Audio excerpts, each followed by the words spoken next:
welcome to Ward 13 with Jon Hopwood. Tonight's guest is Democratic gubernatorial candidate Mark Connolly. And since you have so much support in Ward 10, if not Ward 13, Mark, we have Lou D'Alessandro, Senator of District, 20. For some reason, I was thinking of District 17, where I ran last time for state rep. But as I was saying, today until November, I'm running for county treasurer. Mark, tell us about Mark Connolly. Well, Short bio. absolutely. Well, I'm proud to be sitting next to the Dean of the Senate, Lou D'Alessandro, who I'm just going to say this because he exemplifies the best of New Hampshire. I've known Lou for most of my adult life and goes back to a lot of the heritage that's good about New Hampshire, which is community service, public service, and helping people. So I'm very proud to have the support of Lou D'Alessandro and others in Manchester. So briefly, I'm entered my 6th decade as a New Hampshire native, originally from this area. Actually lived in Manchester one time on Hawthorne Street. Okay. Yeah, and have 38 years experience in the public and private sectors. I served as a state legislator back in the 70s, Assistant Secretary of State back in the 80s, a Deputy Secretary of State in 1999-2000, and then Director of Securities Regulation, where I fought and won for New Hampshire consumers. And that's the kind of leadership I want to bring to Concord. We have a lot of good things going on in our state. Good place to live, good place to raise a family, but you know, I say to people, we are the live free or die state, but we have to step it up and be more than that. We have to be the innovation state, and we can talk about that in terms of education, transportation, energy. We have a lot of challenges in front of us, but I think if we elect the right people who want to get things done, we can do it. I'm running basically to get us going in the 21st century economy, and the governor has done a lot of good things, and we've elected a Democrat 18 in the last 20 years. I think that's the party of get it done, pragmatic leadership, and you know, government plays a role, but it's not the only role. And we have to have government working alongside the business community to really get our state going. Let me just say this to you, that if you go back in 2007 or 8 and you look at the revenues coming into state government before the Great Recession, and you look at where we are now, we're somewhere around 150 million, if not more, less in inflation-adjusted revenues. So if we can bring the economy back, and by the way, the budget surplus this year is 100 million more than was planned on last year. If we can continue to do that, we'll get the revenues into our government that can start to do some of the things like monies back to the towns and cities, like getting monies to the educational system that we need to do. So there are good things we're doing, but we need to step it up. Lou, I've known you not known you, but known of you almost my entire life. I remember Mr. Bill Loeb of the Union Leader. Right. He didn't like you, and in my household, if Bill Loeb didn't like somebody, we liked him. Well, God rest his soul. And, you know, Bill Loeb was a character, no question about it. And he played a very, very significant role in New Hampshire politics, particularly on the Republican side. He was certainly a free-wheeling person. In his front page editorials, I feel privileged to have been blasted on the front page of the Union Leader by one of William Loeb's front page editorials, because I was in the company of Gerald Ford, Dwight Eisenhower, Walter Peterson, and some wonderful, wonderful human beings that did a lot for the state of New Hampshire.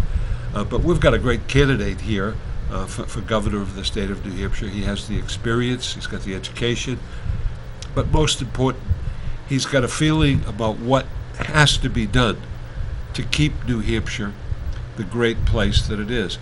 I married a New Hampshire girl. I've been here most of my adult life. I raised all of my children here. All of my grandchildren are here. I've got a couple of great-grandchildren, one on the way, and they're going to be here. So the idea is to keep New Hampshire what it was and to make it even better. And I think Mark has many plans to do that. His work in the Secretary of State's office was really something to be looked at very carefully, very, very carefully, and applauded for the kind of work he did as the head of securities. Now, I worked with him on a particular piece of legislation. I worked with him on the trust legislation. He was extremely helpful, and what we've done is we have created a situation in New Hampshire where we are the best place in the United States to have a family non-depository trust. And we couldn't have done it without the help of Mark Connolly, and he was very, very vigilant in protecting the consumer. And really, that's what it's all about. So I'm proud to support Mark. My family's proud to support Mark. And come September, I'm casting my ballot for Mark Connolly because of all of those reasons and many, many more, John. And I think we're in a very difficult time in New Hampshire. The opioid epidemic has been pervasive and has to be dealt with. I witnessed a drug bust on Elm Street in Manchester this afternoon. I was downtown, just going to a store to pick up a couple of things, and across the street, the police busted a guy and put him in handcuffs and took him away. And it was a drug deal gone bad. So there are problems, and we need solutions to problems. Life is a series of problem-solving exercises, and Mark Connolly can solve the problem. So that's so true, that it is a series of problems that have to be solved. Each generation has to solve them. Sure. But there are people in the state that want to pretend, turn back the clock, and no government is the best government, which frankly is ridiculous. As a veteran like Lou, and I worked in Washington too. But there's one thing we have to get out of the way because of Bill Loeb, the pledge. Where are you on the pledge? The pledge not to raise to raise taxes, I guess. Well, it's more important, the income tax and the sales tax. Yeah, I mean, this is a perennial issue that comes up, the so-called pledge. I've taken the pledge because, the reality of it is that, going back to my opening comments about the recession and where we're at, we're the the second oldest state in the country demographically, and we're the fastest growing oldest state in America. Yes. Yeah. And as a result of that, our business start rate is now one of the lowest in the country. And it kind of goes part and parcel. If your population is getting older and you're not having enough young people here, the business start rate goes down. So in order to have the kind of economy we need, we have to keep, I think, the taxes as low as possible to get the business startups, get the jobs that we really want. I mean, we have a low unemployment rate. That's true, 2.8%. But that really is not in line with the economy. We don't have enough educated workers here. So I really think if we can look at our revenue streams as they are and see if we can make some movement there, whether it's the business profits tax or the gasoline tax, tobacco tax, the interest and dividends tax, even liquor revenues. I mean, we brought in a good liquor number this past year, but when you go back 15, 20 years, I'm not sure we could do a better job. I think we can do in terms of liquor revenues. So all of these things play a part of it. But again, we have now come up $100 million more in revenues than we expected. I think that trend line is going to continue. So the challenge of the next governor in a 2-year term is not to come up with a new revenue stream, because that's not going to happen, even beyond what I believe in terms of the economy, but politically it's not going to happen. But what we can do in 2 years to work together to get our economy going. And that's what a governor does. I say to people all the time, when you're, and Lou, to his credit, he's been on the Senate Finance Committee. He ran for governor and came very close to being the governor, and to my disappointment wasn't. But when you're sitting there and putting a budget together, there's always going to be more demand for services than revenues. So the key thing a governor does is make some judgments where to put our monies. So let me tell you this. I've looked at our budget in the last 20 to 30 years, and this is what I've found. Of the major categories of state government, transportation, education, general government, justice, health and human services, etc. The areas that we least funded have been the areas that I think we're most efficient in on a relative basis. That's education. If you go back to 2000, we put 32% of our general fund into education. Now it's 26%. Right. Transportation. When I was growing up in the 60s and 70s, we had some of the best roads and bridges in America. That's no longer the case. In fact, you go rural New Hampshire, we have some of the worst rural roads and bridges in the country. So we need to improve our infrastructure, no doubt about that, but we have to be, going back to my initial theme, innovative. We need to look at transportation differently. It can't be just we have a car economy. We need passenger rail from Boston to Nashua to Manchester Airport to Manchester. So those are the kind of things we should be doing in terms of of looking at our revenues. And talking about adding a new revenue base is just not where we need to be as a state, and is a waste of time politically, and it's just going to be divisive. So, if you get it done, pragmatic person, you deal with the situation, you find it in a 2-year term, by the way, and you accomplish some results. So what I think the priorities are is Medicaid expansion. We've only done that for 2 years. This is $800 million new monies coming to our state over a 2-year time. We have some 50,000 people being helped by this. People who don't agree with the New Hampshire Health Protection Plan, they say, well, I don't want to do this. Well, where are these people going to go if they don't have this kind of treatment? They're going to go to the emergency rooms. And a lot of this money, by the way, is going to another priority, which is the opioid crisis. Medicaid expansion helps us deal with the opioid crisis. So these are two big issues. And the third one I'll leave you with is the city of Dover sued the state of New Hampshire because of the education funding formula. It's defunct. It doesn't work. The Attorney General's office wouldn't defend it. I think the next governor is going to really have to grapple with this issue of how we take our monies, our education monies, and get into the communities in a way that best addresses the education needs of the state. Lou, do you think that Mark Connolly can just step in as governor and go to work? With your experience, that the learning curve would not be very steep. Would you agree with that? Yes, I think his experience in state government certainly plays a significant role in the preparation process, particularly as it relates to the budget. We passed a new piece of legislation, Senate Bill 32, which changed the budget process. I think Mark is familiar with the change that takes place in the budget process. So the governor is going to have to predict revenues, and the departments are going to have to come in with their asks, and the governors have to deal with them, based on your revenues. Clearly, right? It's not going to be like the old days, right? Where you could inflate them. So that particular piece of legislation puts a lot of pressure on the governor. And I think the learning curve is steep. It's steep for all who are participating in this process. But Mark's better prepared, right? Because he's been in state government. He's worked with the budget in state government, and he has the process in place. And that's really what you need. With a 2-year term, you can imagine how difficult it is. Now, opponents have had some experience, but none of them have really been in the trenches of state government, which is really where you have to be, particularly in today's world. New Hampshire state government works a little bit differently than in other states. And our 3 sources of revenue, our general fund revenue, our federal funds, and our other funds, they're commingled. And as a result, when you're looking at the spend, you have to be quite careful to find out where the money really came from. Right. And I think a person with Mark's experience is capable of doing that, capable of making that separation, because that has a lot to do with your prognostications for the future. And we do have a surplus. We're going to have a rainy day fund of about $150 million. The revenue stabilization account will be full, because under our statutes, that's the max. That's the max.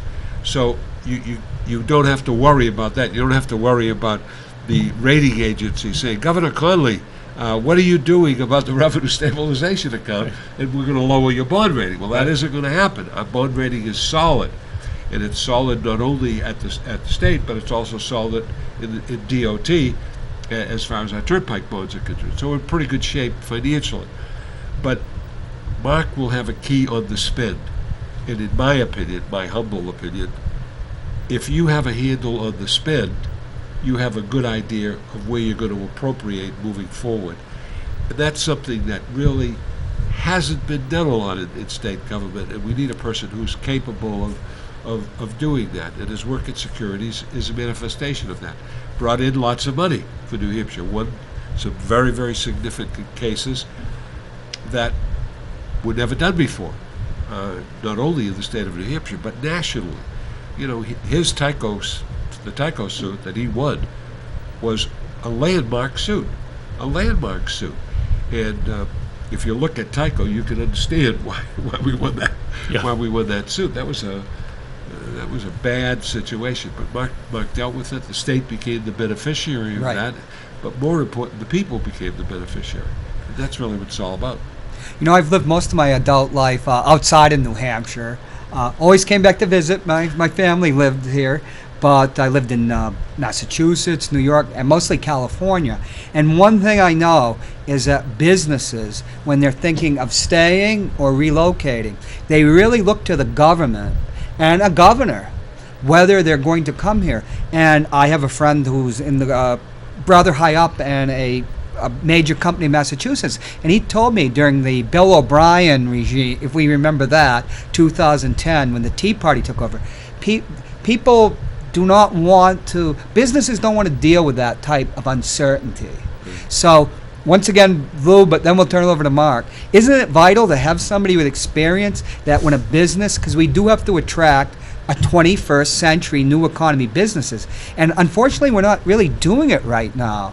That businesses do look towards a governor for being rational, but with policies that will promote business. Sure, policies that make sense. Makes sense, And I think that's a key ingredient, and they do look to the governor. Let's give you the graphic example. Charlie Baker in Massachusetts. Charlie Baker, with the help of Mayor Walsh, brought General Electric from Connecticut to Massachusetts. Major economic situation for Massachusetts. Couldn't have been done without the governor's participation. I mean, that's the governor's job. You got to be the top salesman for the state of New Hampshire, and once they come here, you got to fulfill your promises. Mark, how would you be the salesman for the state of New Hampshire, which really is a vital role? It is. Again, we have a great story to tell. And for example, yesterday we put out our education plan, and part of that was collaborative engagement.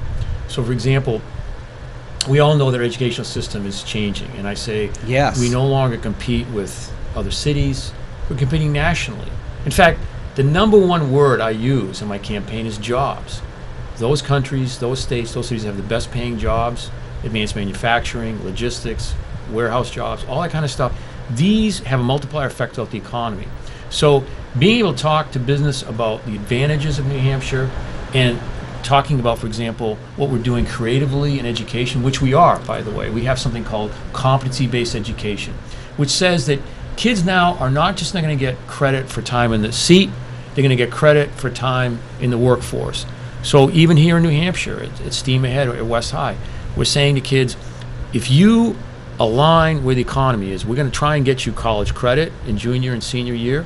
We're going to do things like work with the business community of internships, apprenticeships. So when you talk to businesses, what they say to me is the number one issue for me is what's the workforce like? If I put a plan here, can I grow it?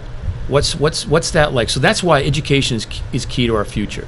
And energy, we have some of the highest electric costs in the country. We're part of a regional grid, so part of our challenge is to get our energy costs down. And so if we do things like that, plus what I alluded to earlier, have passenger rail service into the central corridor, all of these things create the modern economy. So one of the things I also talk about is we're a state of 1.3 million people. And we have a very educated workforce, one of the best in the country. And one of the beauties of New Hampshire is that we know how to work together on so many different levels. So if we have a problem, collaborative engagement with the business community and the state works. Let me give you an example, and Lou's probably knows this better than I do. Nobody wants to increase taxes, right? Let's put that on the table. But we hadn't increased the gas tax since 1992. Right. And the price of gasoline is going down.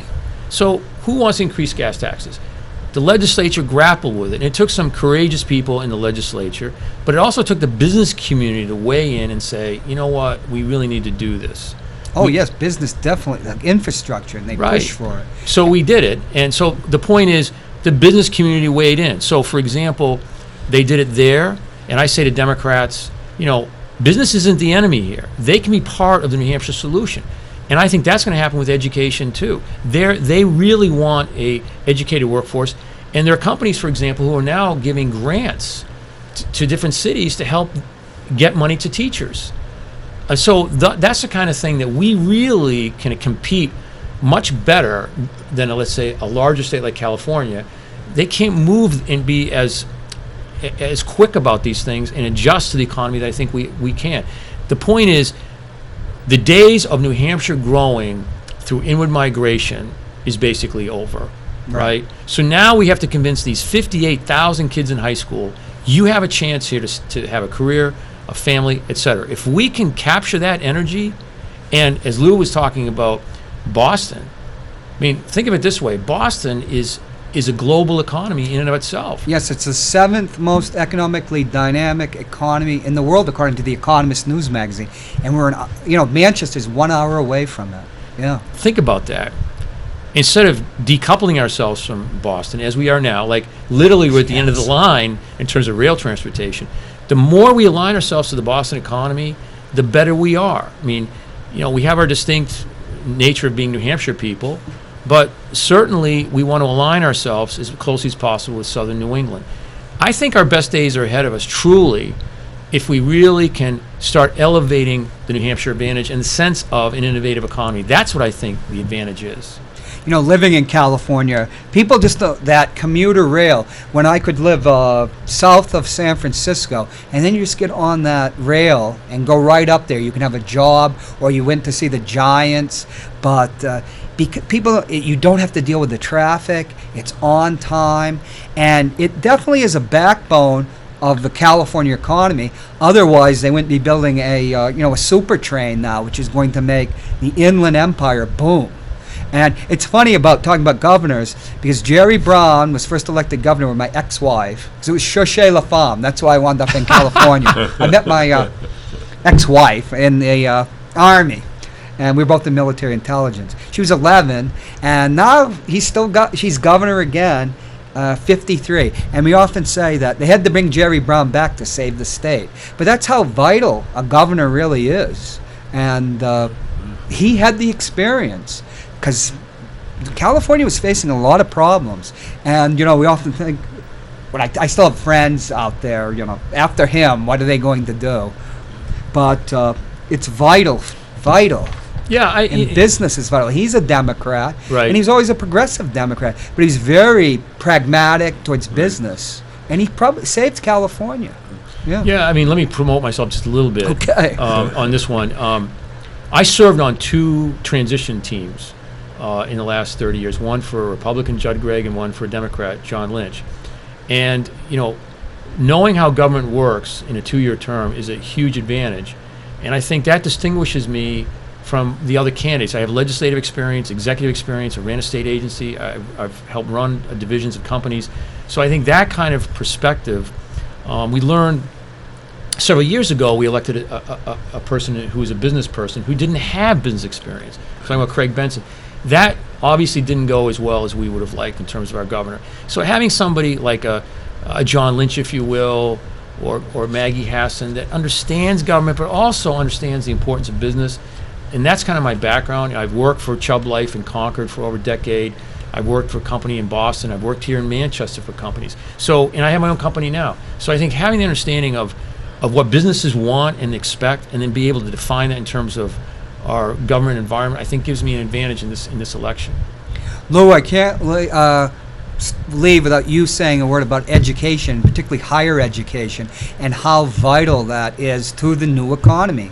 And no question. And we have a great university system. Yes. The University of New Hampshire in Durham and Plymouth and Keene, and of course we have that roustabout college up in Hanover, where Daniel Webster, where Magic Mark got his education. Although I did take a couple classes at UNH. I'm proud of you. I'm proud of you. So you're a Dartmouth, saw the light. as is Daniel Webster, who's on our background. Yes, class of, I think, yes, Dartmouth College grad. And post-secondary education it's vital, and it's not only the university system, but it's the community college system. It's people who get certificates, and everybody has a different need. When I was growing up, you had to go to a 4-year school. That was the push, because my parents didn't go to college. My mother never graduated from high school. My dad just graduated from high school. They were the children of immigrant families, and they had to get a job and they had to go to work. But I think what they found out was that the the pathway to success, was enhanced by education. And we've recognized that in this country by creating a public university system and also the private universities. So we've got to fund them properly. We've got to give them the support that they need, and we've got to make accountability demands from the system. People want accountability. They'll give you the money, but they want the results. At our system, we've seen good results. We've got a very, very good graduation rate. We offer excellent programming. Our engineering school is terrific at the university. We're a land grant, sea grant, and space grant university. Now that's saying something.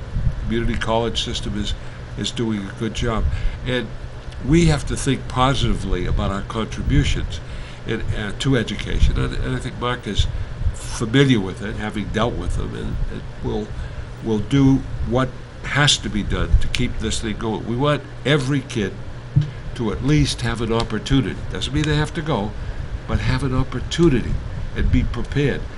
Preparation happens K through 12, and the fruition comes if you go on someplace. But vital. And in today's world, in the technological world, the 21st century, education is vital. You cannot survive without it, one way or the other. And I mean, that's a certificate, it's an associate degree, it's a bachelor's degree, and beyond. But we cannot survive as a society without quality education.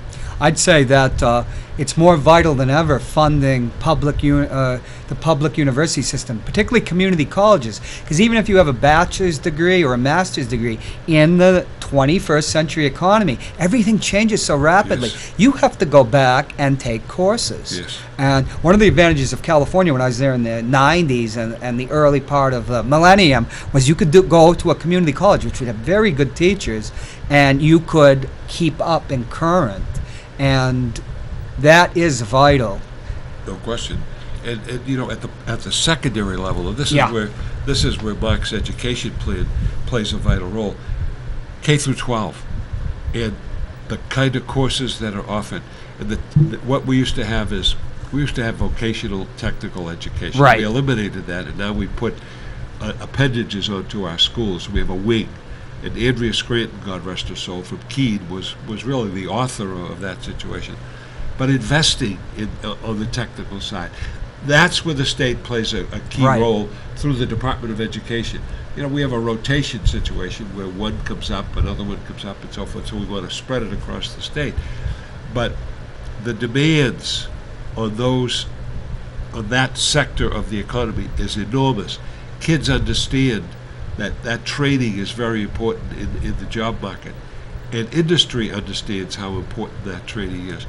That is a way that the governor can really play a vital role. I mean, it's supporting that. I agree. And coming out strong. As I said, Andrea Scranton, I was on the Committee on Education when we put that first legislation through. She was terrific. And in Manchester, we've dedicated our School of Technology. We've made it a 4-year school. Yes. And we still take students from Londonderry, from Goffstown, and from the surrounding community as part of that, the pact that we signed when we took the money from the state. So this is an area where Mark's really going to shine.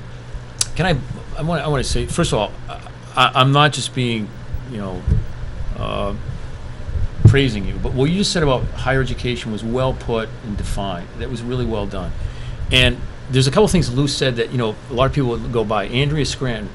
When you think of the history, you go back to Walter Peterson and people like that. Lou and I, when I was in the state government, I'd come by his office, and we'd talk and say, Mark, it's not like when we were in the legislature back in the 70s where we can get stuff done. Now people are divided against each other. There's really not a place we come together and try and get stuff done. That's what's lacking in state government and federal government too, by the way. And unfortunately, the bigger picture, and look at the presidential election where we're yelling at each other and name calling. We should be looking at what's the best for our kids, what's the best for our state. This kind of leadership, knowing our heritage, knowing what works, being able to talk about how we got to where we are, That's what's important. So I just want to say, when I heard Lou use those names of Andrew Scranton and be able to find what the university is, very few people can do that. And having that knowledge of our state is so vitally important. And not only that knowledge, but also the vision of where we need to go. That's the key, the knowledge and the vision. Lou understands how vital education and in higher education is to creating an incubator for businesses. We're very Schools are, sure. Look, yeah, go ahead. Think of Manchester. Yeah. And let's use one example. The Dine Company. Yes, Jeremy yes. Hitchcock. Young guy, graduates from Manchester High School West, goes to WPI, comes back, and is the founder of a company. Innovative, creative guy. But the most important thing, Mark, is he wanted to be in New Hampshire. In He Manchester. wanted to stay in New Hampshire, stay in Manchester, and that's really what we really have to push. And I think the governor plays a significant role in that mentality and getting that message across, that the governor's going to help these companies, going to do what the governor can. I can remember when we brought digital into this state. Right, yeah. I was on the council in those days. And we worked very hard to create a climate that was acceptable to digital equipment company. Now we have Fidelity here. All right? And in Manchester we have Velcro, and we want them to stay here, both in entirely different areas, one in financial management and the other in actual manufacturing. So I think the governor's got to play a significant role. I mean, the governor's really got to be a hands-on person. I know that Hitchcock and Dean Kamen have talked about the trouble getting a educated workforce. I don't know why Dean Kamen supports Mayor Gatsis for governor when that's one of his priorities. But some people even are worried that a company like Dine might leave if we get a Republican governor. That might be a little unfair, but how do you keep the best and brightest in New Hampshire when Boston is just 55 miles away and all those jobs? And how do you attract new workers other than the commuter rail, which would be vital to that? Well, in terms or of... maybe commuter rail is number one. Let's start there, because I don't want to speak for Dine. Right. But my understanding is that they have these really good jobs. And, and don't forget that these jobs really help our economy. That one of their challenges is to get the kind of people up here with a specific technical education. Right. So it's not that there's not good people here in New Hampshire. Right. But I have a friend that was in Microsoft. You have to have a certain background. Right. It's just a necessity. Yeah, so I mean, this generation, millennials, they don't like to get in a car and commute north or south because they can't be on the Wi-Fi and stuff. So that's why I think train service is vital to where we need to go. I mean, if you look at the Manchester Mill Yard 20, 30 years ago, that was vacant. Now it's filled with the kind of businesses like Dine that we need to improve our economy. So I think passenger rail cannot be underestimated. And I will tell you that in my estimation, there are very few things that could be such an immediate impact to our economy. Nashua and Manchester is the only area its size in the country without passenger rail. And Manchester Airport, at its height, had about 4.5 million people flying in and out of a year. Did. Now it's around 2.2 million. I think a lot of that is the way we do transportation. So transportation is part of it. Energy policy is part of it. But I will tell you, everything is rooted in education. If we get education right, to be a little facetious, it's like build it and they will come. If we have, like that movie, you build a ballpark and all the old ballpark players show up. If we have a really good quality education, these companies will want to be here because we have such an incredible quality of life on the doorstep of a world-class city like Boston. We have it so much going for us. Commuter rail, in my experience from California and other cities, it would make New Hampshire, southern New Hampshire, boom, and the whole state. It's no coincidence. Stanford, you have the Silicon Valley where I worked for 13 years, and then other great schools. And we have Boston with the great schools. But the thing is, you can get on that train, you can work, and then you get off, and it would make everything boom. I can't underestimate because I've experienced it. Right. And people from New Hampshire that are critical of it have to understand that people that come here, like to the airport, they're used to that type of infrastructure. So You they know, don't want to take a bus down Yeah, to Boston. here's something to think about. We are now at historically low interest rates in our lifetime. The federal government will likely give us half the amount of money to do this, and it's around $246 million to build passenger rail from Boston to Manchester. So when you bond the rest of the money, and then you get the MBTA in Boston wants to use that. Oh, people in Massachusetts are very into this. Yeah. Right. So you look at that rolling stock being part Right. of the equation. The real number, capital cost, which is paying your debt, and operating costs, paying for the daily use, is somewhere between 5 and 7 million. So let's look at that number. The state, Manchester, Nashua, right, and the businesses. Business owners have said to me, "I'd be willing to guarantee seats." And so that's one way of funding it. Another way of funding it is this: when you put in passenger rail, you have increased business profits tax, increased rooms and meals tax, parking fees. Yes. You have increased property values.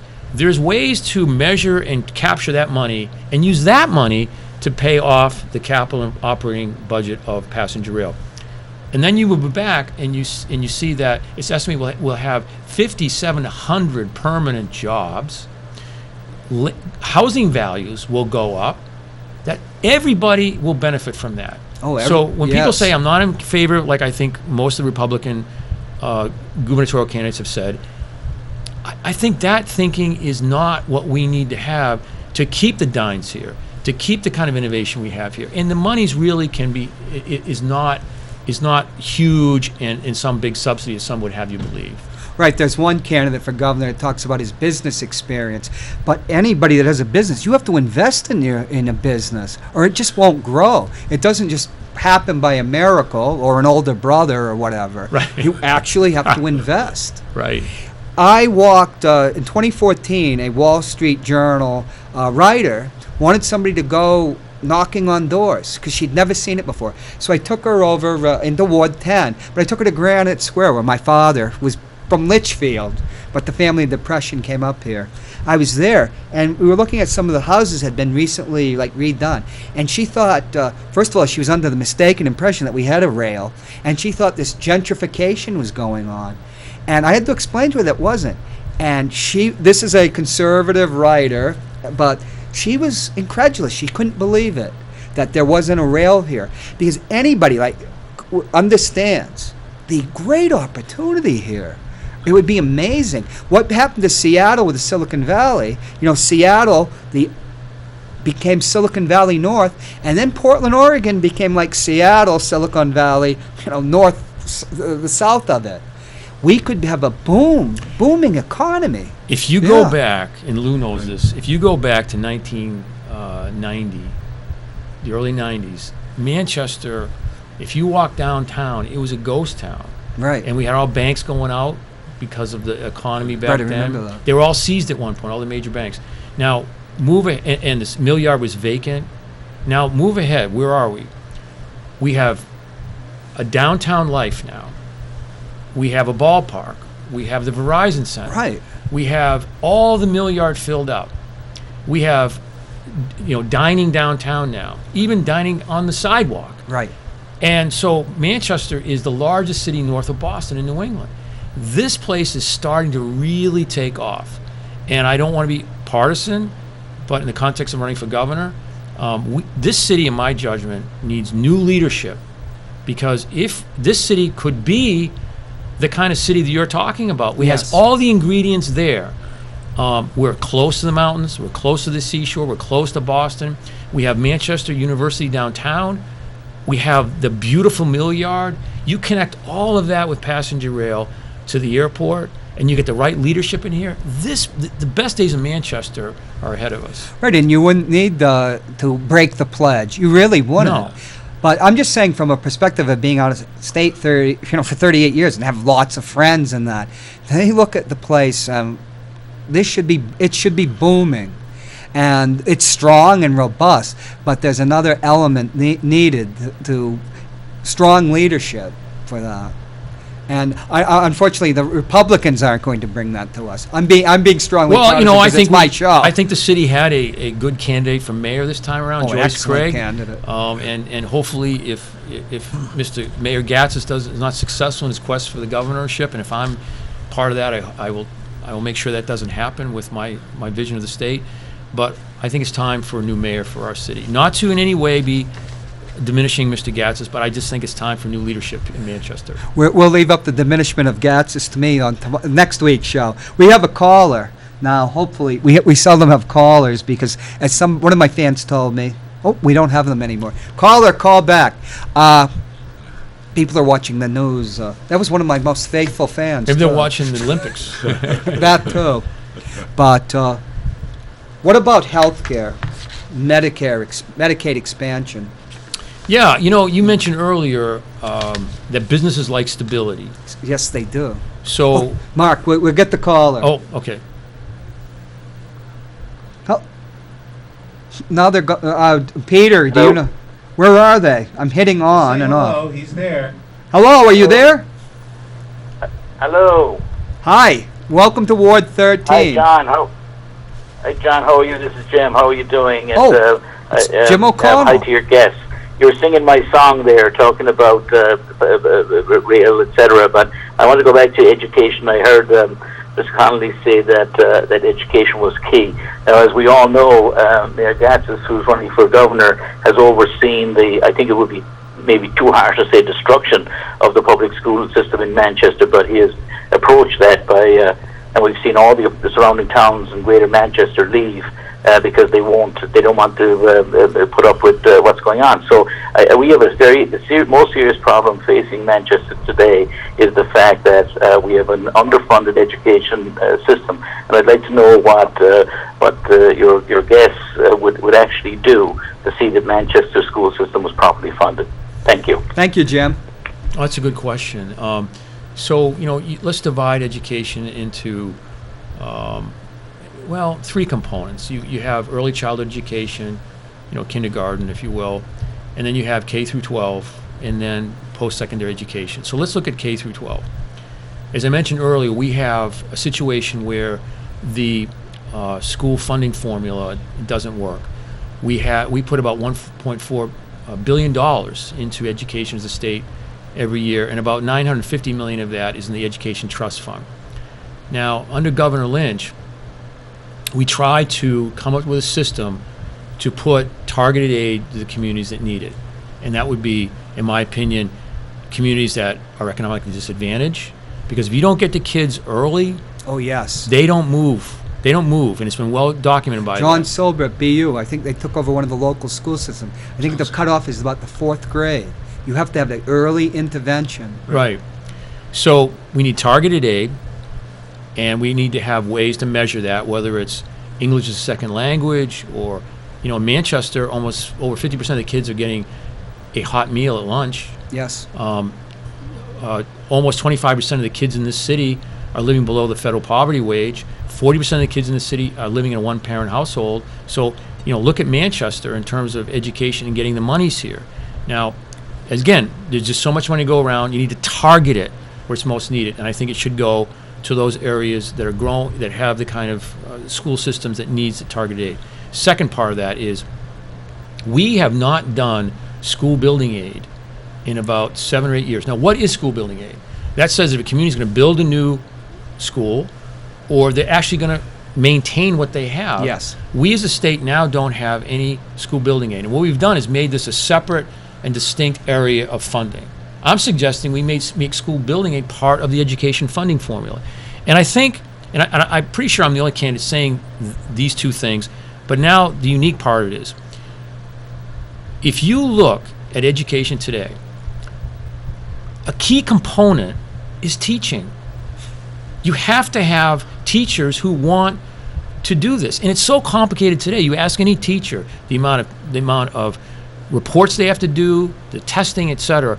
We have to bring more teachers into the system. So what I would suggest is those communities that are in most need of targeted aid, we also give a component to paying teacher salaries.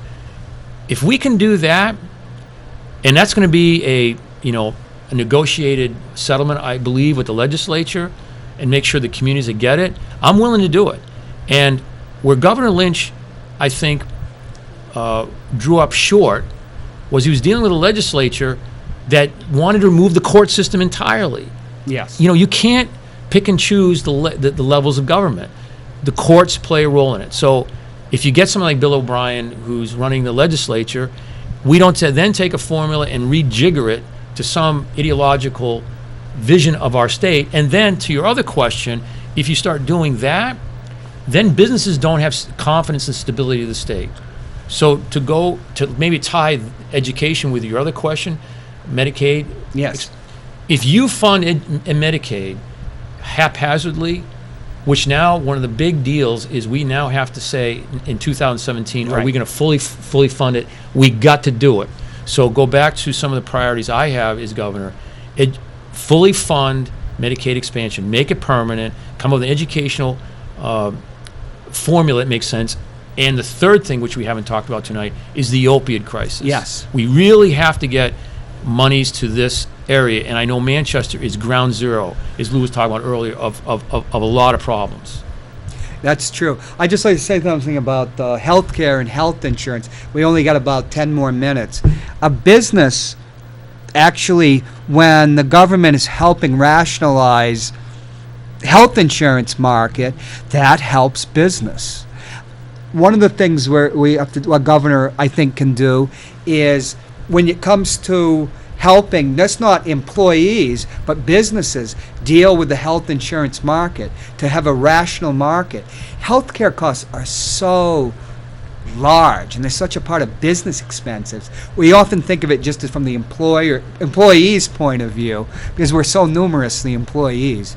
But how can a governor help businesses and employees with the we have this not only medical cost inflation, which affects the health insurance market.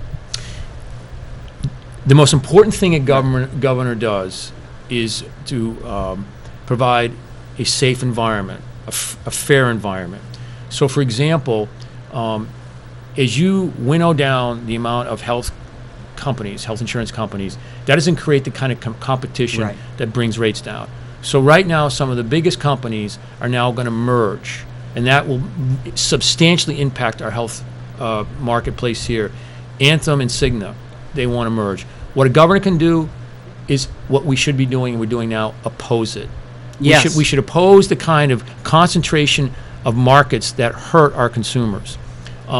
When you have an opioid crisis like we do, Right. and 80% of people who end up on heroin started with opiates, and then you dial back and you realize that so many of these people were put on medications they shouldn't have been, or doctors wouldn't given the total information about the risks of these things, and some of these companies hyper-marketed these pills in our state.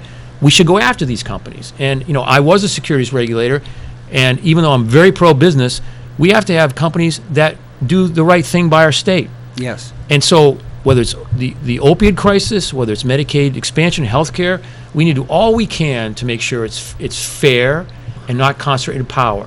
That's what the governor can do, is be an advocate for the consumers of our state. My good friend Bill Barry, who supports you, he is the alderman from Ward 10, and he's also running for Hillsborough County Sheriff. Would like to have you come on Ward 13 again to talk about the opiate crisis, because it's not something that we can, that 15 or 5 or 10 minutes does justice. No, but let me to. just say this. Right. Bill Barry, Pat Long, Yes. who's also a supporter, and others have actually been at the leadership of, yes, they have. of the opioid crisis. They put a plan together that I think could serve as a model to this state in terms of how you concentrate, the resources to get to the problem. Manchester, to the aldermen, have been a leader in this problem. Oh, they have. And to talk about a little bit about Mayor Gatsis, I noticed Sununu pointed out during one of the debates something I've been writing about, that Ted Gatsis, his State of the City address of this year was all about the opiate crisis. He didn't say one word about it in 2015 in the State of the City address. But we had the synthetic marijuana, the spice crisis the year before. The aldermen are doing great work. Bill, Pat, Danny O'Neill, those people are doing great work. And it's not just something you come in for public relations, because you're going to run for governor. But like I said, I can see Lou wants to say something on this. Well, I think you're right. The opioid crisis is something, and I did send information to all of the police in the areas that I represent, giving them every bill that was passed and the cost associated with each one of those pieces of legislation. And most of the money in this cycle was reconstituted money. It was money that you had to take from an existing budget. And indeed, the governor went to debt service. It took us a piece of debt service out to fund some of these situations. That means going forward in the next year, in fiscal year 18, we will have to appropriate between $6 and $10 million of real money to maintain these programs. They're going to be okay for 17 because the money came from the money. Right. But real money is going to have to be appropriated as we go forward. And as I said in the early part of our show, I actually saw a drug bust today in downtown Manchester. I took a bus trip to Boston maybe 3 weeks ago, and I witnessed a man killing himself in the lavatory at South Station with a heroin overdose. So anyone that doesn't believe this problem is pervasive needs a rude awakening. It's something that we have to deal with, and it's got to be dealt with law enforcement, with treatment, and with rehabilitation. And the governor could play a significant role in making that happen. Ironically, a year ago, I was talking to one of the aldermen. He was complaining that he had told Mayor Gatz about some of his ideas, and then Mayor Gatz comes out in a press conference and they're his ideas. And I walked into the library here, one of the best libraries in the world, where I grew up in, which was wonderful, the Carpenter Library, and there was somebody who looked dead. I've saw people die in the Army, but they had the Narcan there. And they brought him back to life, which was amazing because the people I saw, no Lazarus there. But then they told me our frontline responders are doing such a great job, and it was his second overdose. But that's something we could have a whole show about, and I would like to, and have Pat Long on too. Absolutely, love to. But you got about 3 minutes. Let's give your vision for New Hampshire, and why do you have so much support in Ward 10? So give your vision of New Hampshire that's won you the support in Ward 10, if not Ward 13. Okay, well, I'll try and do it in 2.5 minutes. Okay. So we're a great state, as I mentioned at the outset, so much going for us. But the deal is that we've gone down K through 12, 14 years in a row. We're going to graduate some 20% fewer high school students in the next 20 years. We need to change it up. So what I've said in my campaign, it's my theme, is innovation. Innovation in terms of education, and that means world-class jobs from early childhood on. It means things like the education funding formula. It means competency-based education. We need innovation in terms of our transportation policies, some of the things we've talked about tonight. If we have the 35th and 39th respectively worst roads and bridges in the country, we got to address that. We talked about passenger rail. We also have infrastructure problems, which we were not talking about the candidates for governor. We have maybe a need of $1.7 billion for water and sewer treatment needs in our state. We have aging infrastructure. We know we have some of the highest energy costs in the state. We need to get better on renewables. The technology is there. Our stated goal is to be 25% renewables by 2025. I believe we can be 50% by 2035. The technology is there. We need the political will to do it. We need family-friendly policies. So let me end by saying this. The decisions we make in the next couple of years could well determine if we stagnate as a state or go forward. I believe I have the vision in the background to bring us forward in the innovation state. Well, thank you very much, Mark. And Lou, do you mind if I go down to the Democratic headquarters and get a sign and replace yours on my front lawn? Well, I think you could couple mine with Mark's. making a dynamic duo. Well, I have a big yard, Lou. Thank you so much, and I'd like to have you back. Oh, I'd love to be back. And Thank you, thank you, Lou, and we'll see you next week on Ward 13.